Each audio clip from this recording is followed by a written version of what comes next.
And going back to just bottom work in general, I think the biggest thing for me is hip separation. Being able to create a gap between the bottom guy and the top guy.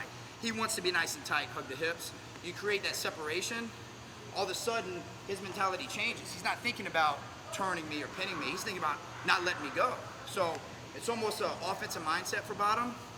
So whether you're getting to your feet or covering ground, either way, as soon as I start to move, he's now playing catch up.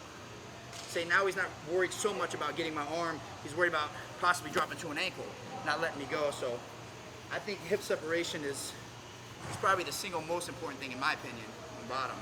And just being able to move, and if they do chop, give him the elbow. Yep. So if he chops hard, chop me hard as you can. Go. I give him the elbow here. Even if I'm sitting out, run me over my arm. I'm right here. I give him the elbow. I'm pretty strong here. Then you can change over, turn in, or come back to him. Just the old school thumbs out. You do the same thing, but I would say elbows more of a seal, more of wrestling here instead of here. Like, because when I think of hand fight, I think of trying to clear wrists, but I would, probably go elbows in.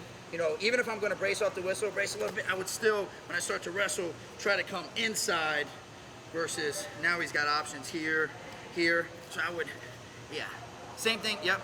I would just kind of seal off. So maybe even start him here, ready, and wrestle. Maybe even start him here, like elbows in, inside here, boom, kind of wrestling, boom, yep, now I'm good. Nice and tight, nice and tight. Change back over, he's inside, maybe a clear side. I like that. I'm not good there as far as clearing first. I just try to run and get out. But I think a lot of the guys that are successful in bottom do a really good job of sealing, and then when they do come up the round, versus, versus coming up, and now the battle's just beginning. It's going to be a pain. So if I come up here, wrestle. If I come up here, I'm out. No problem.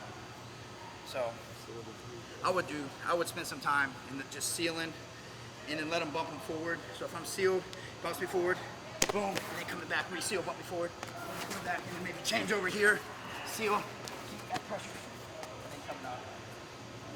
We probably need to do those drills. Yeah, I think we struggle there too. Absolutely. So.